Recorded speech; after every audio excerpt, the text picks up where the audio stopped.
Hi guys, I'm Kasia. Welcome to the channel and welcome as always to our coffee times to discuss movies and to discuss specifically horror movies. Today I'm here to talk to you about Fall. It's coffee time. So when I saw the trailer of this movie, I was like, oh no, we have again, two white girls make really poor decisions and end up again in a really dangerous situation and now they have to survive. It's like, this typical thing that you know from horror movies. But I still was intrigued about it, so I decided, okay, when I have time, I'm gonna go to the movies and I am gonna watch it.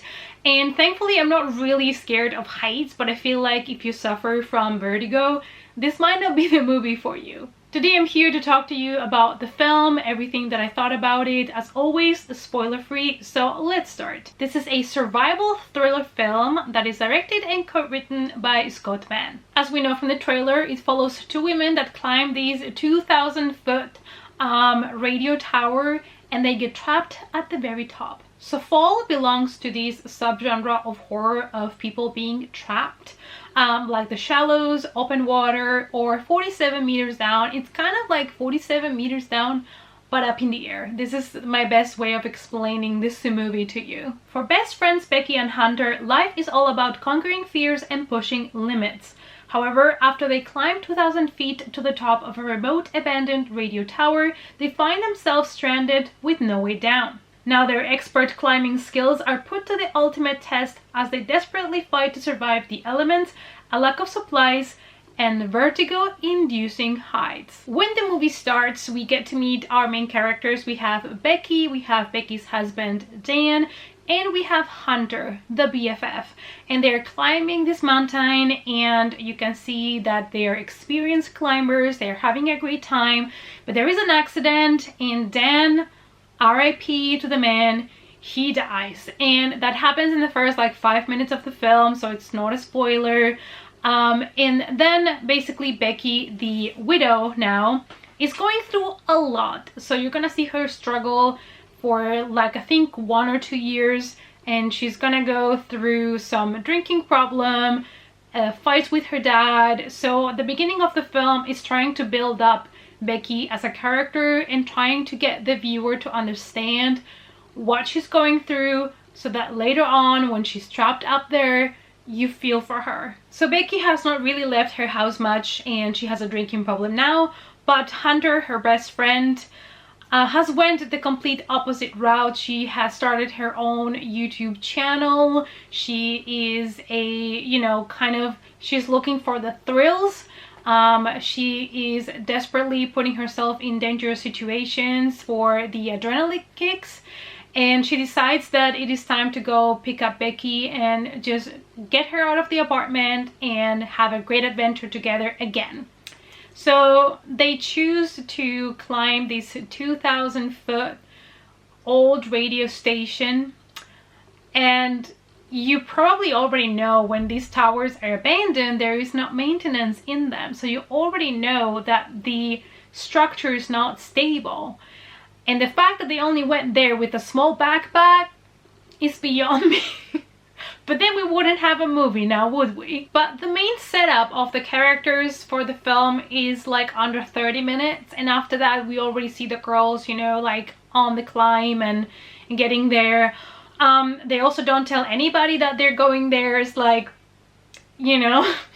what is with these characters from horror movies that have absolutely zero logics? The thing is, you already assume that these characters are not very smart, and also something about the script and the acting kind of didn't let me care so much for the characters. I was not vibing with them, and it made me just not care so much the moment that they were in danger. I didn't care. I was not scared for their lives. What I will give to this movie is that it is an interesting concept, and I thought it was a good idea, honestly, even though putting the characters out there meant that you had to make your characters a little bit dumb, but the idea is not bad. The main idea of the film, to have characters stranded 2,000 foot from the ground, not being able to communicate, nobody knows they're there. It is a really scary situation. The majority of the film happens in this tower and with beautiful views from the desert, and it's definitely not a movie for people that have vertigo, because there are many shots from the tower down and all of that, and it might make some people woozy when they're in the cinema. I did like that at least we got a complete different scenario. Normally characters are trapped on a mountain or trapped on the water or on a cave, but I've never seen a movie where people were trapped on top of like a old radio tower. So I did like that idea, that they went for something a little bit different. And I did enjoy when they were, you know, like talking to each other as they were climbing. I think that was one of my favorite parts of the film, and you would see them kind of face their fears and go up. But the thing is that, you know, from the trailer you already know that they're gonna get trapped there. I mean, that is why you went to see this movie. You want to see these characters suffer. You want to know if they're going to make it out of there alive or not. And the movie does have a lot of cliches, at least for the first 2 parts of the film. I have to say the third act had a couple of unexpected moments that I really enjoyed. The thing is, most of the movies that are in this subgenre of trapped work because they are a bit more realistic, or the scenario tends to be a little bit more realistic. Like 47 Meter Downs was really effective for me as a viewer because I thought it was something realistic that could happen, and it really made me claustrophobic. In this case, you need to put your logics aside. You need to be a little bit in disbelief, because there's gonna be things that you're gonna be like, hell no. Like, there's things that are gonna happen, things you're gonna see that, you know, it's probably not how things work. I did like, you know, a lot of the shots that they used in the movie, as I've mentioned before, from the tower and from the desert, and I thought they did come up with a couple of clever ideas on things that the girls could do in order to get out of there, and it did make you as a viewer kind of a little bit intense, a little bit uncomfortable about the situation, kind of like trying to see if it was going to work or not for them. The problem is that the dialogue that the girls had was not the strongest, and some of the things that happened or the things that they revealed I already saw coming from miles away, and they were a little bit annoying to me. There's specifically one reveal that was annoying to me, and then another one towards the end that I absolutely love. So it was kind of 50-50 for me. When it comes to the horror, as I've mentioned, there's many tropes in this film, so they do take a lot of the tropes from your typical, you know, trapped movie. So you're gonna see a lot of the same things that you've seen in other of these films. But I'm gonna praise them because there's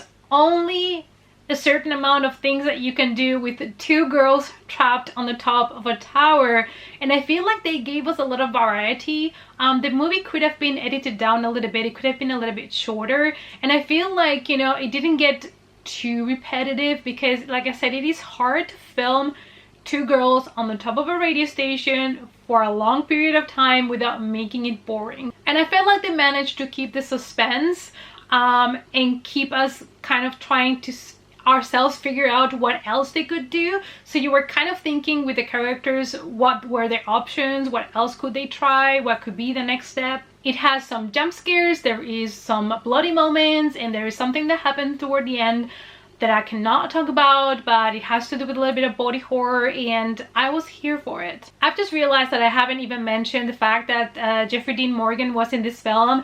It is really funny because before we went into the movie, we saw the poster, you know, always before you go into the room in the cinema, and it says Jeffrey Dean Morgan, and I turned to my boyfriend and I was like, bet you he's just a parent of one of the girls and he's only there for like a couple of phone calls. Nailed it. But they used the name on the poster because, you know, even though he might have like 5 minutes of screen time, people are gonna want to watch it because he's in the movie. Now for my final thoughts. Now I gave this movie a 2.5 out of 5. I feel like they did good things.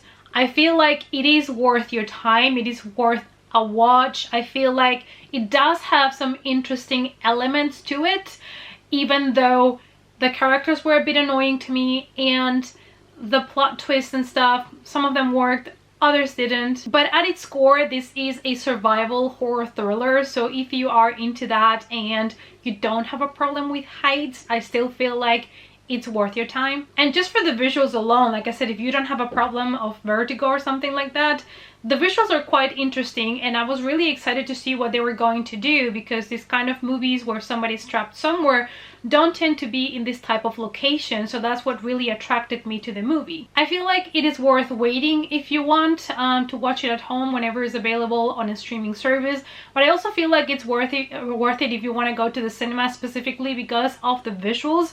I feel like they're gonna come across a lot better in a big screen, and it's gonna give you more of that feeling of height if you are in a cinema room. Alright guys, so these were my thoughts on Fall, spoiler free. Let me know down below if you watched the movie, what you thought of it, what you thought about that ending. Let's keep it though with a spoiler disclaimer in the comments for people that have not seen the movie yet.